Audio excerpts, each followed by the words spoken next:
Welcome to another episode of Conversations with Coleman. I'm your host, Coleman Hughes. Just one announcement before we get to today's guest. You can now support this podcast directly through my website at colemanhughes.org rather than going to Patreon.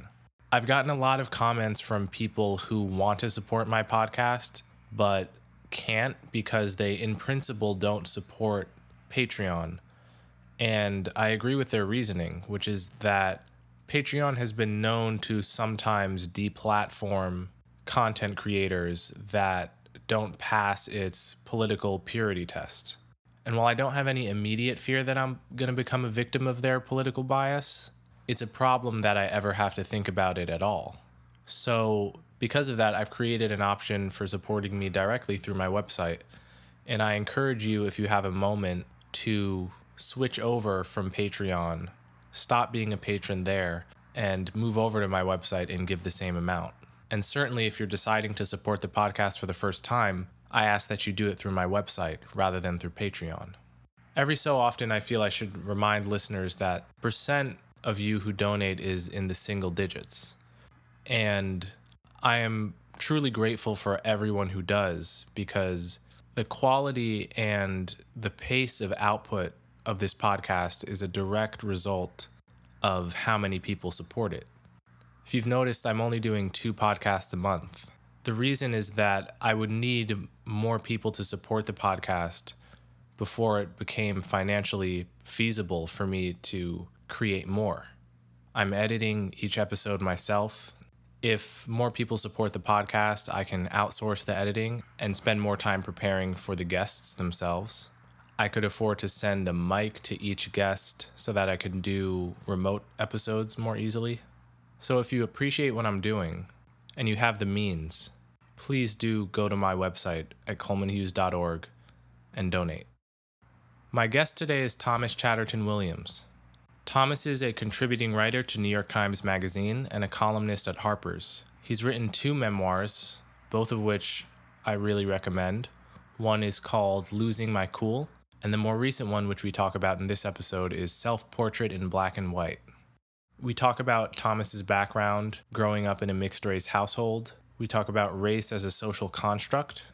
We talk about identity politics, the conflict between race consciousness and color blindness, reparations, affirmative action, the SAT's adversity score initiative, the logic of diversity, Asian American overachievement, the relationship between agency and race. We talk about Robin DiAngelo's book, White Fragility, and related ideas. We talk about the relationship between privilege and living a meaningful life. And finally, we talk about the difference between France, where Thomas now lives, and America, and in particular, the French system of official legalized colorblindness. Due to a technical mess-up, we lost the video for this episode. So this is an audio-only episode. And because it's a long episode, I'm going to put the second half behind a paywall. The first hour or so is available to all. So without further ado, Thomas Chatterton Williams. Thank you for coming on the show. Thanks for having me. I read your first book, Losing My Cool, which is a memoir, and was astounded by how many similarities we have in our lives, in our past. It hit very close to home, almost too close to home. I really couldn't put it down. And so, like, we both grew up in New Jersey, not that far from each other. Where were you? Montclair. Oh, yeah, that's very close, yeah. Yeah. And you talk about, I think in your book you talk about hanging out in the Maplewood area, which I had a lot of friends there. And you talk about, you almost went to the Del Barton High School, which was my high school's main rival, although rival implies that we ever had a chance beating beat you. them. Yeah, they beat us. But we grew up about 15 years apart. You were born in 81? Yeah. So I was born in 96. That's sobering and humbling. Yeah. So talk about your background a little bit. How did you come to think about race as a social construct? What in your past led you to be emotionally motivated to explore these ideas as a writer? Sure. So my father is really old enough to be my grandfather, and so he just turned 82, born in 1937. He's from the South. He's had a really Black American experience, from the South.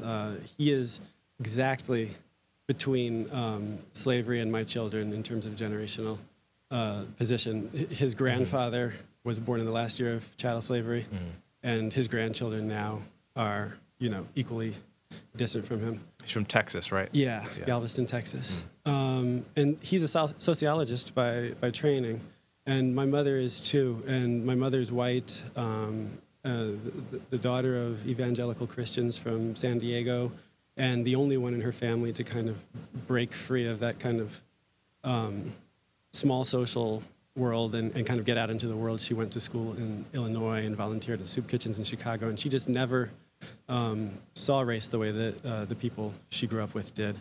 So by the time that my brother and I were coming up in New Jersey, and my brother in the 70s and me in the 80s, 90s, we were just in a house where my father would say things like, your mother is not white, she's just light-skinned because she's got black consciousness, and none of this is real anyway. But he would also really talk to us about racism and about how real the effects of this racial construct are, and I could see with my own eyes how his life had been impacted by race.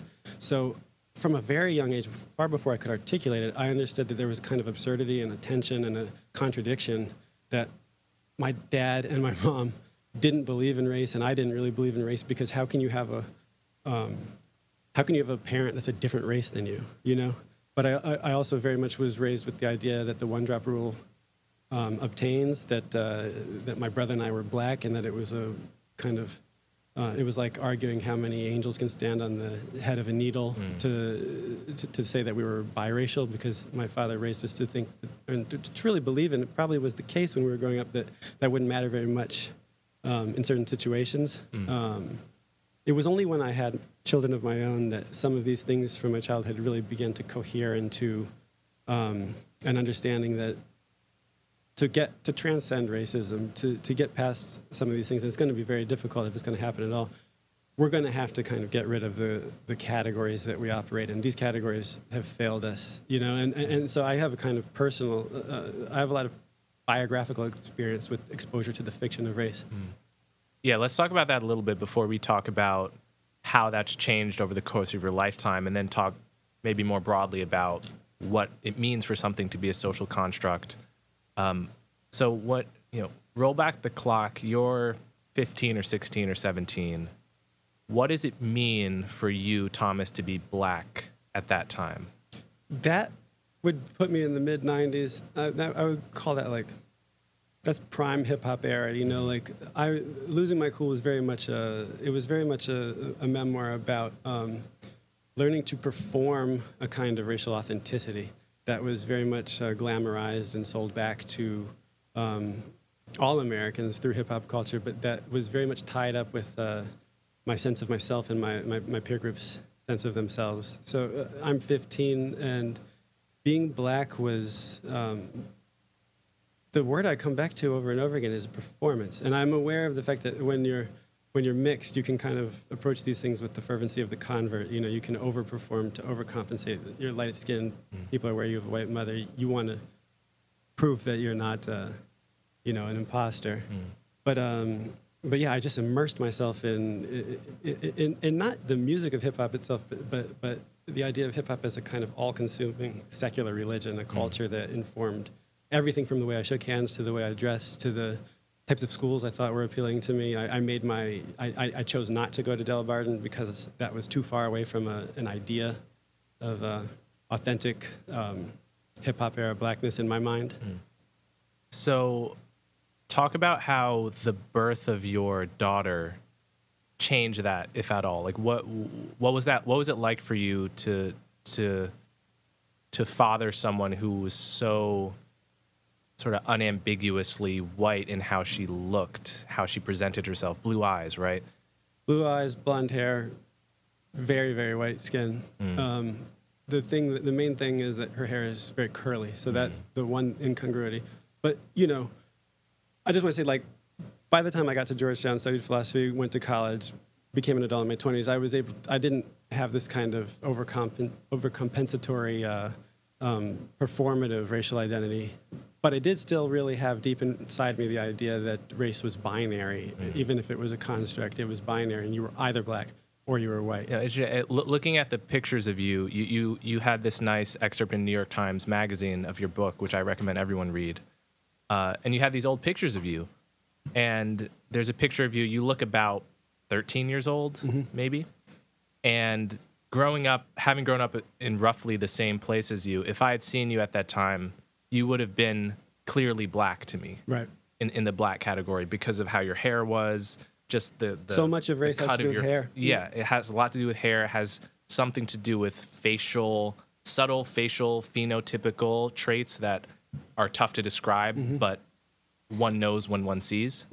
So it's easy for me to see how as a kid, despite being fairly light-skinned, you would have been fairly easily categorizable as black. Yeah, the white kids didn't think of my brother and me as white, and the black kids basically are accustomed to accepting a wide variety of. That's right. And you note in your book that quote unquote black people in America really do run the gamut, and I think you say that despite your daughter being sort of blonde and blue-eyed, your father, who grew up in segregated Texas under Jim Crow, remembers quote-unquote black kids going to segregated schools with him that looked more or less like your daughter did. Absolutely. Right. I loved his response to when she was born. My parents came about 2 weeks after my daughter was born to Paris to see her. And, I looked at him and I said, well, she's not so black looking, is she? And he said, oh, son, she's just a Palomino. I was like, he's got these words from the South. Quadroon, octoroon, mulatto. Yeah. Palomino is like a type of horse that's like, white to blonde hair, He's like, I had 2 or 3 classmates that looked like this. He said, the idea of the other is false. It's always been like this. There have always been people like this on the segregated side of town. There have always been, sometimes those people disappeared into the larger population. This is part of the reason why so many white Americans, without even knowing it, have enough, theoretically have enough sub-Saharan African DNA within them to have been enslaved under, the strictest laws of hypodescent that used to obtain in the South. Was it 1/32 black? 1/32. If you think officially, about that, quote, colored. My daughter can basically pass anywhere in Europe. She's a 4th. She's like a 5th. But to get down to 1/32, I mean, this is nuts. But there are millions of white Americans who have 1/32 black blood in them at this point. Right. Which is to say, there are millions of white Americans who are more white than Elizabeth Warren is Native American. Absolutely. So let's talk about the idea of race as a social construct in general.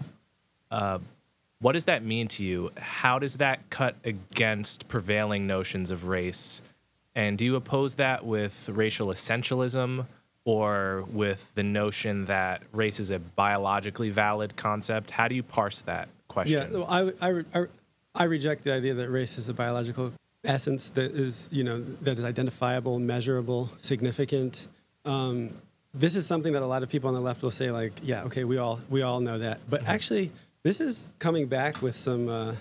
This is not something that everybody accepts. And I in the summer of 2017 spent a lot of time talking to explicitly white supremacist thinkers in Europe and America for a piece I was doing for the New Yorker on the French origins of this idea of replacement that became Richard Spencer's and Charlottesville's rallying cry. Someone like Richard Spencer, who I interviewed, he'll just say, of course he believes in biological race. So do the French thinkers like Alain de Benoit and some of these people that are inspiring the Americans, whether they know it or not.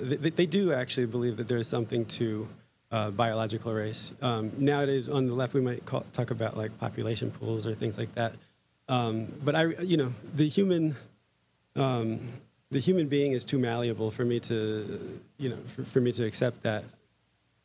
What we really talk about on the left more is the idea that race is a rigid social category that you can't transcend, no matter how no matter how much you would want to. I get a lot of skepticism from people that hold the two ideas at the same time. Race is not a essence, but essentially it's socially constructed to the point where we have to behave as though it is an essence. And that's what I'm pushing back against a lot on the left. I think I'm not spending too much time arguing about biological race, though that is part of the book, because I think you have to mention that everybody doesn't accept this at face value. Yeah, so the argument from the left now is definitely not that race is a biologically valid concept, although I think most people would recognize that given the categories as we've drawn them, there are some differences in terms of like your susceptibility to get certain diseases like Tay-Sachs. Sure, that's population groups, though. Right. Because we always talk about, and people in the comments to an article I wrote recently, I saw this. People will say, but of course it's not real, but sickle cell is a black disease. Right. But no, but Greeks get sickle cell too. It's about where your population group was bringing, why you developed that, because it's I believe it's for protecting groups against malaria. So it's not about, there's nothing essentially linked to blackness about having the sickle cell trait. Other groups can have it too. Whenever you try to identify the thing that makes somebody black or white, you can never pinpoint that thing. That's right. But there's a left-wing flavor of essentialism that you rightly point out is a matter of thinking that race is a socially rigid category that you cannot choose to escape. Right. They would attack you on the grounds that you, Thomas, at least as a kid, as a young black man growing up, someone seen as black, and perhaps you had a kind of colorist privilege since you were light-skinned, but nevertheless, you were seen as black by the surrounding society. Therefore, you ought to identify as black. You have to identify as black. It's not a choice. It's that there's no individual agency. It's really a matter that when you come into contact with a policeman, whether you like it or not, you will be seen as black. And I've gotten this many times as well when I try to, however tepidly defend a kind of individualist, universalist human ethic where I feel that I'm Coleman first before I am whatever social category you want to put on me. Well, that doesn't really matter because when you get pulled over by the cops, you're going to be black in that instance. And then there's an implied, therefore, you ought to identify blackness as an important part of your identity all of the time. And I think you rightly point out that this is something of a fallacy, right? Like, how do you view that argument? I think there's a couple of problems with that. The first is that whether cops identify you by something that's not real or not, it doesn't necessarily mean that you should just accept their definition of you. I think that one has to still define oneself. If race doesn't exist, and I use an example of this, I live in France now. In France, my race is, your identity is always what you think of yourself and what society reflects back at you. I understand that you can't just walk around, I can't just say I'm Japanese. No, society will not recognize that. It's a negotiation. But in France, I'm not read as an African-American man. When I walk down the street, I'm typically thought to be, and sometimes I'm profiled as, a North African. And that comes with actual consequences in airports and stuff. Like, I'm treated as an identity. I'm not going to go and start thinking of myself as a North African because that's how I'm treated by society. And I don't think that if you have a serious rejection of race as a valid way of organizing human beings, that you should just accept the idea of yourself as black because cops will treat you as though you're black. I think that you have to deal with the actual reality. I still have to be careful that profiling can affect me, but I still have to maintain my own idea of myself, and I have to articulate that idea of myself and push back against what society imposes on me. So earlier you mentioned something that your father said about your mother. Your mother was what we would call white. Father is what we would call black. I almost feel the urge to put scare quotes around all of these words in this conversation. Well, because he's heavily descended from Europe as well. Right, that's right. As are most black people are something like what, 20%? The averages range from the average African American has between 73 and 80% sub-Saharan African Right. DNA. That's a lot of Europe. That's up to 27%, almost all European, because most Right. African Americans actually don't have significant Native American in them. Mm-hmm. It's almost all European. Right. So one thing, despite that your father would say about your mother, as you mentioned earlier, is she has a black consciousness. You know, so he would joke that she's not really white; she's just light skinned. To me, I don't know how that reads to you, but does that read as a statement about how we transcend racial categories, or does it not read as a kind of racial essentialism of its own because it implies it's like almost dualist in the philosophical sense that we have a mind and we have a body and a soul, and they can be mismatched. I think he's being fun. I think he was saying those statements in joking situations, and right. I think there was a little bit of truth to his joke. He was saying that she has an achieved perspective, is what he was saying. He was saying that she's consciously thought about her social position in society as white, and for not all intents and purposes, but for a lot of intents and purposes, she began living in a pretty black socially black life. Mm-hmm. She had a black husband and 2 black sons in society who, you know, could be stopped and were stopped. My brother was beaten by cops. He had his teeth knocked out by police in front of my parents. She was dealing with situations that typically come to black people and wouldn't come to her if she were not living, if she made different life decisions. And she was aware of what that meant, and she was aware of what she was giving up and what she was gaining. I would say too, she was aware of what she was gaining by leaving a kind of tribally insulated world that she was raised in. And so he would say she achieved a perspective that there's nothing essential about it. There's nothing about her skin or her blood about it, but that she's aware of blackness. You see what I'm saying? She has that perspective, but of course he's aware of the irony, and he's making a joke. Of course she's a white lady, and he's aware that when she walks out in the world, people don't think much about what her consciousness is. She's treated as such. Yeah. When I read that quote, you know, I chuckled, and I did think it was funny. But it reminded me of something that Ayanna Pressley said recently, not jokingly. Yeah, absolutely. Without the layer of irony that makes it funny rather than upsetting, which was something along the lines of... Black voices. Yeah, we don't need black faces that aren't black voices. Right. We don't need Hispanic faces that aren't Hispanic voices, implying that it's possible to be in a black body but not have the correct black thought. Right. That's a very dangerous and old kind of critique, and it always raises the question: who decides? Who gets to decide what's an authentic black voice? Because that means that there's only one acceptable way to speak, and any deviation from that, you lose your racial authenticity. That's again what we're getting back to when we're talking about how, as a teenager, I kind of very simplistically thought that there was one way of behaving that would increase my black authenticity, my racial legitimacy, and there's one way that would be a deviation from that. I think that's a very, very, very pernicious kind of thought to creep into the progressive leftist identity politics discourse. And I don't know that she was making that statement entirely aware of how dangerous that statement is. You know, I think that in a lot of these cases, people are saying things that reach back to bigger conversations, meaning something smaller than that. I'm not sure what her intentions were with that. That's right, yeah. It also strikes me that the same argument that you made against biological essentialism also refutes the social essentialism of the left, which is to say there is no race that cannot get sickle cell, or Tay-Sachs, I think, right? There's no one attribute you can find that you can ever pinpoint. Yeah. That you can pinpoint. That I think is also arguably true of social. So like you can look up.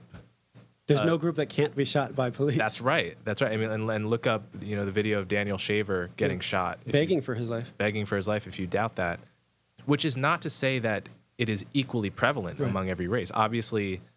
On almost any sort of racist insult that you can think of, black people have been far more subject to it than probably any other race in the American context, at least, which is not to say that there is any group that has been devoid of historical oppression of some kind, at least if you go back long enough.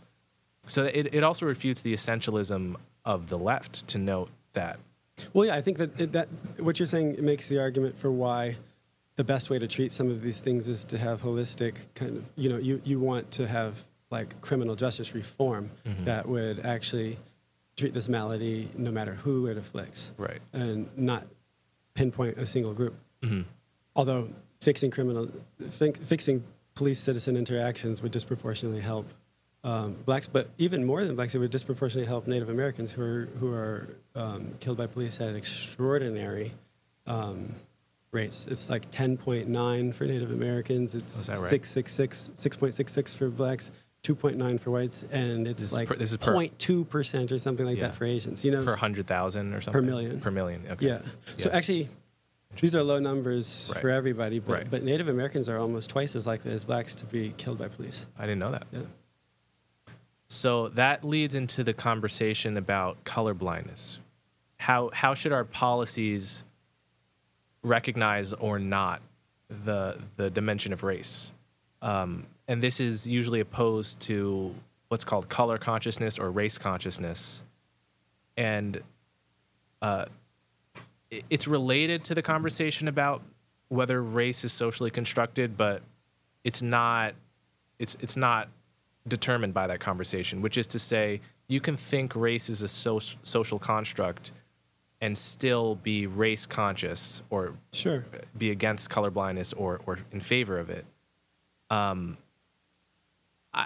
I've thought recently that colorblindness really has a PR problem in the sense that, so for example, Bernie Sanders several months ago said something along the lines of, we should not be electing politicians based on their skin color. Right. We should really be electing them based on their policies, which to me read like a straightforward indication that the person talking is sane. And I mean, it's almost right from Martin Luther King. There's a very similar quote that he wrote, and I think, where do we go from here? In any case, even 10 years ago, I think, probably 5 years ago, that statement would have gone down smooth with American media, but in 2019, it didn't. The following night, he was laughed at, mocked by Colbert on the Late Show, and Colbert is hardly a radical, right? He's pretty center left. I find him reasonable most of the time. How do you see the evolution of the notion of colorblindness in the past maybe 5 years? Where do you stand, if you accept the dichotomy at all in the debate between colorblindness and race consciousness? Sure. I mean, I think that you're absolutely correct that we're in a very different place than even 5 years ago. We're certainly in a different place than President Obama's first term. Colorblindness is something that's laughed at. I understand. I'm sensitive to the issue because I do think that life experiences, I don't think there's anything essential about it. There's nothing in your bones that makes you see things a certain way. There's nothing in your genes. Life experiences impact what you're aware of. So I look at something outside of the race conversation, the recent discussion in the past couple of years around Me Too, right?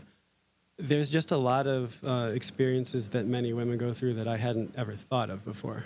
So you could say that having women in certain positions, it's not just that it doesn't matter who enacts policies because the policies are all that matter. It means that they might have ideas or bring up policies that would escape me because it just wouldn't occur to me.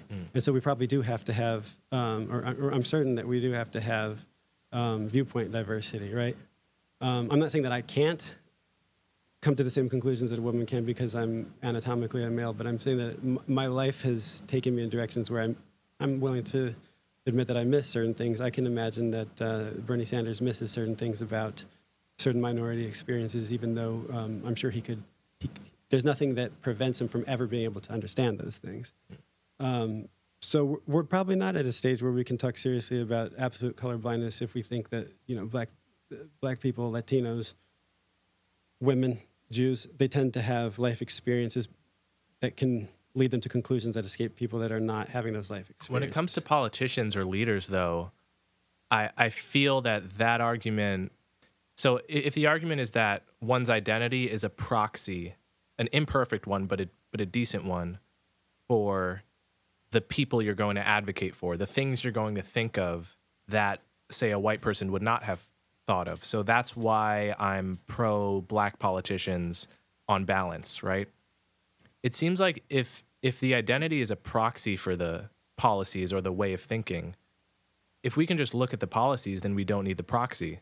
And I agree. In practice, that's what people do. You know, the moment you're talking about Clarence Thomas, no one says like, well, the fact that he's black means he's likely to institute pro-black policies.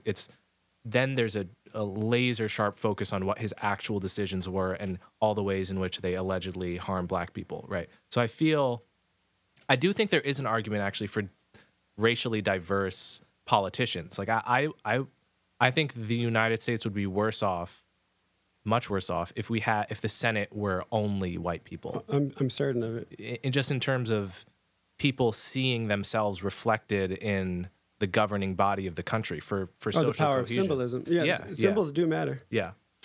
But it's true that, I mean, I would say that Clarence Thomas's extreme conservatism is probably actually like closely linked to his identity. It's just it's an extreme reaction to his identity. But I mean, I think that it's difficult to make the case that an entirely white Senate would make no difference.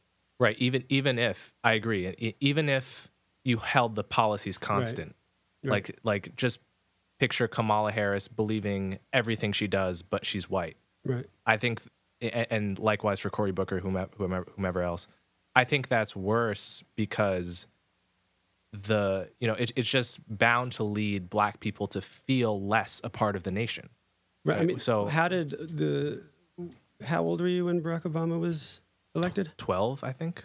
What did that mean to you? I mean, you're young enough that you took it as kind of normal, but it must have meant something, right? To a 12-year-old? Yeah, I mean, it meant something because I could feel how meaningful it was to my parents and my grandparents. Because if you had asked almost any black person in 2006, 2007, right, are we going to get a black president in our lifetime? It was like a reflexive and knowing no. Impossible. Impossible. And what was behind that reaction was the sense that the country isn't there yet. Many of the people saying that have had many racist experiences in their lifetime.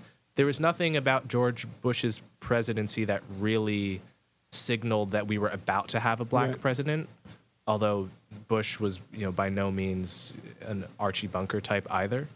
But the sense was, and this is a point that I often think about, having a black president would be too meaningful. It would mean that we had made some kind of progress that I think we haven't. Therefore, I don't think we're going to have one. However, in retrospect, now, if you say that Barack Obama's presidency was a landmark moment for race relations, there's such you get cynicism. something akin to an eye roll. Yeah. It didn't mean anything. It didn't mean. But then why were we doubting that it was going to happen before? Right. That's a direct contradiction, I think, and it makes me feel that, at least on the left right now, politics is identity politics, especially, is not about progress. It's the moment there is something that before it happens we define as monumental, but then after it happens we define as sort of big shrug. we define with a shrug. We're pocketing these gains so quickly. It implies to me that progress is not really at the core of the kind of politics that is practiced on the left, at least, on the far left. Well, it's very difficult to. How do you measure when you've progressed enough to feel that, like, will the playing field ever be completely level? I mean, how do you level the playing field completely? How is a human life ever equal to another? But when do you reach a point where you say, things have largely improved? And I think that that's something that can never happen for enormous numbers of people all at the same time. I think some people level out the playing field at times when others don't. And then, but we have conversations as though this is what is so troubling about identity politics or speaking about people in large abstract color categories. We don't have the same experiences. You are already probably living a more or less leveled out life. There are a lot of black people who are too. So we miss so much complexity and nuance of what it means to have progressed, you know, and so when we reject the idea that there was a black president, it seems as though nothing can ever happen for us there can never be enough the way that the conversation is set up. That's right. And that was one of my reasons for opposing reparations paid to all descendants of slaves, at least if reparations is meant as a sort of check with slavery in the memo line, which many people mean it to, intend it to mean broader structural reforms. Right. But reparations as a check, one of the points that I've made is that 5 years ago, Ta-Nehisi Coates wrote The Case for Reparations for The Atlantic, sort of bombshell essay about the topic that renewed public interest in it. And in that piece, he said there was no way that the idea of reparations could enter the political mainstream because America's not ready, which reminded me of the arguments many people made before Obama. And I don't think it was crazy at the time. I mean, I probably would have agreed if you had asked me. But then every single mainstream Democratic candidate now puts that on their agenda, you know? Right. And it happened overnight in retrospect. Right. Which to me, it's the same thing. When you make a prediction based on your model of America as fundamentally racist, and that prediction turns out to be wrong, it turns out to be that actually reparations is in the mainstream, whether or not it happens. It doesn't correct your fundamentally negative assessment, though. Right. It makes no dent on the model. Not at all. Yeah. Although it should. Right.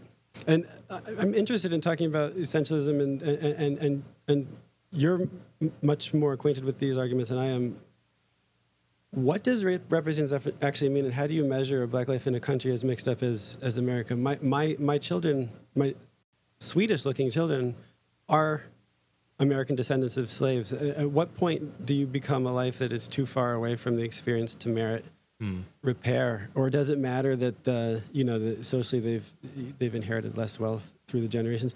I have no idea. It seems to me that it's impossible for me to, when you talk about affirmative action or things like this, it's impossible for me to, with a clear conscience, allow my kids, for example, to ever apply to a school and mark a box that would have them get extra consideration for being black, even though they're descended from slaves. I wouldn't have them mark white. I would have them mark nothing or other. Mm-hmm. But you know what I mean? No, yeah. I mean, I felt the same guilt marking the black box, even though I'm unambiguously seen as black in this country. Although if I went to Africa, I would be relatively light-skinned. Here, I'm sort of center, like in the middle of the blackness skin spectrum, I think. But knowing the advantages that come along with that, at least in the spheres I run in, knowing that, if we're talking about the social ladder that someone like me would be climbing if I were more into investment banking or consulting or tech, knowing that almost all of these companies I'd be applying to are starving for people with black skin. And they don't necessarily care that those people are descendants of American slavery. It's just as good from their point of view if you're Nigerian. If you're Nigerian. Totally. But I've also felt that guilt. And my friend Desiree Campbell, who is Jamaican, lives in the States now and very dark-skinned. She actually intentionally does not check the black box because she is so committed to knowing that whatever she got it because she's Desiree, not because she's black. And she identifies similar to our friend Camille Foster. She's a race abolitionist? She's a race abolitionist in the sense that she says she's Jamaican, if you ask her. And the notion of blackness is foreign to her. Obviously, she grew up in Jamaica where almost everyone is black. So like many people from Africa as well, if you grow up and everyone is black, you're like a fish in water. And there's no reason for you to ever recognize that you are, quote, black. No, blackness and whiteness function on a binary. They're only meaningful in opposition to the other. That's right. Yeah. So talking about leveling out the playing field, let's talk about the SAT's adversity score. Can you describe this, and what is your take on this attempt to level out the playing field? I wrote an op-ed in the Times when this was announced last spring, And I found myself in a bizarre position of actually debating David Coleman, or it wasn't much of a debate. We were both on NPR on the same show, and he kind of refused to respond to any of the points that I made. But the SAT, the College Board, which administers the SAT, introduced a measure, an adversity index, dashboard they call it, on a scale of 0 to 100, takes in many factors and measures whether you've had a adverse or privileged life. And, it standardizes this, and the results are not shown to students and applicants, but they're released to schools in addition to your scores. And they come up with a weighted score, right? Is that no, your score is your score. Your score. Your test score is your score. But in addition to that, you have the adversity index applied. So they just give you the adversity index, but they don't give you a adversity adjusted score as well? No. Just they the don't index. do that. No. Okay. But they say it helps them identify kids who have really overcome some tough odds, and I'm sure that it does. I don't want to downplay that, but I also think that there's some hubris involved, and it's just contrary to how human life works to think that you can measure and standardize adversity in a life. You can come from many forms of adversity. Some of the kids who had, and I'm not saying this in a glib way, some of the kids that I knew who had some of the worst problems to overcome when they arrived in school were some of the wealthier kids that I'd met who came from very unloving families, families that will mess you up for the rest of your life, but they lived in a good neighborhood, And what does it mean to hit them with the full privilege score, and to give? I use the example of my best friend from high school who would have scored off the charts on the adversity index, but this is not measurable. He was coming over my house every day after school, studying with my father, who was teaching us for hours every day SAT prep work. He got a good enough score to go to Syracuse and kept studying with my father and aced the LSAT and went to Harvard and Oxford.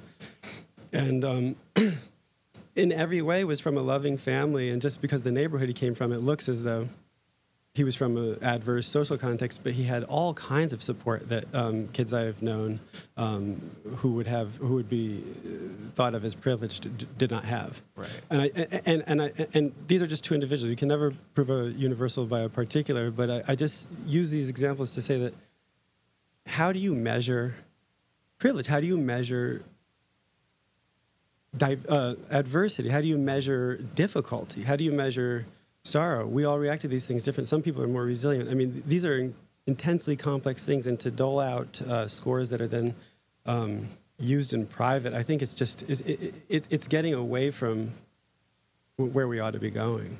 So let me provide a counter argument, because my initial response was to agree with you, to think that the adversity index was silly and hubristic, and I actually still think that it is. Obviously, there is some signal in the noise if you're measuring the crime rate where someone grew up, I think the graduation rate at the high school, average income in the neighborhood. You're going to do an okay job of predicting who had adversity and who didn't. But like you, I know someone who grew up in essentially a mansion or a very big house and was beat by their parents you cannot measure regularly. That's not going to be measured. It's not measured at all. So there is something sort of bean counting and farcical and scientistic in the sense of over relying on science or having the pretense of accuracy where you don't have it. On the other hand, compared to what? The question is the adversity index. The question might not be, is the adversity index good in the abstract, to which we might answer no, it's very bad. But is it better than what we have now? So the question is, what do we have now? Right now, we kind of have a system of college admissions that, perhaps without stating it explicitly, believes that to be black is to have had a life of adversity. So that's why we're going to give black people a leg up in admissions. I guess that kind of used to be the argument more than it is now. Now there's this term diversity. Well, yeah, and right? that's where Glenn Lowry is rather convincing on this. I think when you move to the goal of diversity in itself, you concede quite a lot. I don't feel as strongly about it as Glenn does, but I find it difficult to contradict him here. When diversity is the goal, and you have blacks and Latinos who basically would not be on these campuses in great numbers on test scores alone, you basically say that it's edifying for white people to have them around, and that they just have to be there. Mm-hmm. And when you do that in perpetuity, you really reify a kind of white supremacy that we're trying to contradict, actually, right? You have two standards, and you basically say that their presence, it's not deserved, but it's good for everybody. Mm. That's incredible. On one level, it's insulting. On another level, it's just, I mean, think about it. If that's really the way that college education is set up, I mean, you actually can't get to an equal situation. Mm. Well, I think I agree with that, but I'm hearing a counter argument, which is, it's not that we're saying black people are good for the white people on campus. It's that we're saying society is so racist, so structurally racist in ways that are sort of invisible to the naked eye, but nevertheless very constraining, that what we're trying to do with affirmative action is just put a thumb on the scale so that black students who, if they had the advantage that the average white student had, would have gotten into Harvard, but because they didn't have the money for coaching, they didn't have the sort of cultural knowledge that they should be applying to all these places to begin with. I was walking on Columbia campus the other day, and I saw a flyer that said something like 50% of high-achieving, low-income students don't apply to an Ivy League college because they don't know to. Right. That's actually an important issue. Yeah. Yeah, I agree. I agree as well. I think a lot of people who don't know anyone who have gone to college just naively assume. That's an enormous barrier. Right. It's not even a talent barrier. The social capital of understanding what's even out there and possible. Right. My mom, for example, who was brilliant, went to Stuyvesant from the South Bronx, didn't apply to college because she didn't know anyone who had gone. And some recruiter just found her test scores and was like, oh my God, you need to go to college, and just plucked her. But I think there are many people in that situation who maybe don't get plucked. Well, that's kind of an empirical question. But I guess back to the adversity score. Could you not see an argument that this is better than the current regime? If this were to replace the current regime of sort of assuming that black people are at a disadvantage, that Asians are at an advantage. I guess that's the implicit logic in the system. The Asian part is what always I stumble on, because, and you've written about this yourself quite convincingly.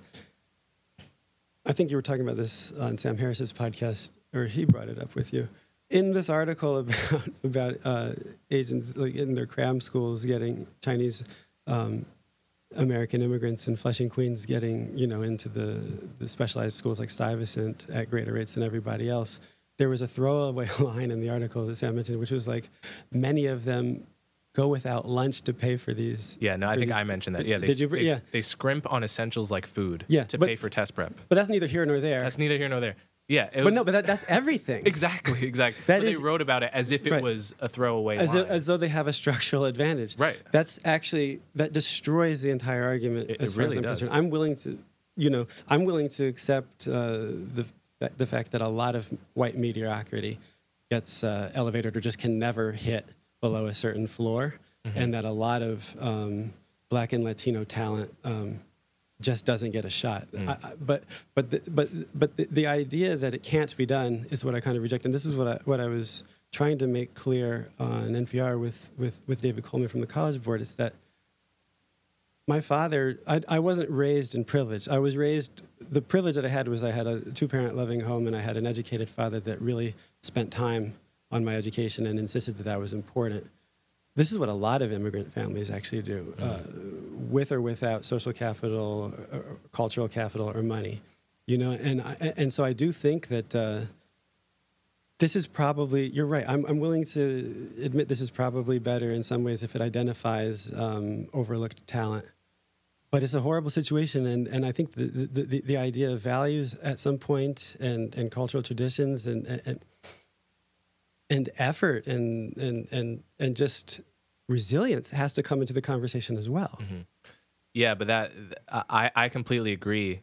But it's seen as quote unquote blaming the victim. Of course, it is. It's seen as a right wing talking point to actually even mention Asian American achievement in this conversation. It's one of the most. It's one of the things I cannot understand the most. But we in America, we don't know how to talk about any of the racial complexity, any of the identity complexity that doesn't hit on the black-white binary very well. That's right. We stumble on this constantly. We don't know what to do with Asians. Right. So we end up just not talking about them. Right. We don't talk about the fact that the majority of them, I don't have the figures in front of me, but I know for a fact the majority of them in New York City are from low-income families. That's right. Yeah. Yeah. And, and it also throws a wrinkle in the idea that the tests or the society in general is tilted towards a white sort of, it's built for white people to succeed because it's built on white values. Richard Carranza? Yeah. The chancellor of New York City Public Schools, right? I'm sure you've seen it. He released his points for teacher training to get rid of white supremacy culture or to help eradicate it. Aspects of white supremacy culture that he and his staff had identified were things like objectivity, emphasis on the written word. Yeah, right. Like grammar, like proper grammar. It's incredibly racist to insulting. Assume that grammar and the insistence on proper grammar is a manifestation of white supremacy culture. What that implies is that black students cannot be expected to have proper grammar because this is a value that white America is imposing on other that Black races America somehow the implication that Black America rejects, which is not the Black America that I'm familiar with. Nor is it the one that I'm familiar with. And this is James Baldwin's point. When the category is the only thing that matters and can't be transcended, you end up reinforcing the very aspects of social life that you want to transcend. When all that matters is that whiteness and white supremacy culture have these attributes don't apply to blacks, you just reinforce the very inequality you're supposedly trying to bridge. Yeah. So long as there are separate standards, there's always going to be an imposed hierarchy that comes with that. Mm. So, I mean, I was talking recently to someone who is actually a superintendent of schools in New York about this very topic, about why it is that Black and Hispanic students are doing worse, what needs to be done. And her viewpoint, to put it as charitably as possible, was that the problem largely is white people. It's that most white people don't know enough about structural racism. They are not aware that they themselves are biased in ways that they can't recognize. The solution has to be, as Richard Carranza has done, to spend some $20 million on implicit bias trainings to essentially teach white people to expand their perspective, to understand to the extent that they can what it's like to be Black, and to practice observing racism in action in very subtle ways throughout society. So she had all of these stories that I think you and I have both been on the wrong end of little subtle ways in which racism can pervade everyday life. Comments someone makes to you that they wouldn't have made to you if you were white. Yeah, what is sometimes called microaggressions. The idea is that what we need to be doing in order to make life better for Black people, particularly for Black people at the bottom of society, is for white people to essentially get their act together and to really study the Black experience, to learn about slavery, but not only slavery, to learn about the 100 or so years of racist policies after slavery. Think about how patronizing that is. White people are agents. They can be prevailed upon. They can be bad. They can be evil. They can be racist, or they can be prevailed upon to be better. And Black people's condition is completely dependent on whether they are prevailed upon or not, whether we can somehow reach their their conscience. But black people are somehow not agents at all, and can't change and can't be prevailed upon to behave in better or worse ways. We're just waiting to receive white people move first, and we just react. Yeah, we're that's incredible to me. Right. And that's not how I saw Black life in my home, and it's never been how I've thought of my own situation. It's a very radical claim. And I mean radical in the sense that the vast majority of Black people on its face wouldn't view themselves that way or anyone they know that way. It's the kind of claim that I think you can only really believe if you are hyper-educated. And I don't mean to say that there are no... I think you're right about that. ...non-professors who buy into this worldview, but it's very counterintuitive. It is a kind of picture of, like, Black people as a collective weather vane, and... what direction we're pointing is just a consequence of which way the wind is blowing. The wind is white people. Essentially, yeah. The wind is white people. And they can blow any way. They can choose which way they blow. I mean, right. it's extraordinary.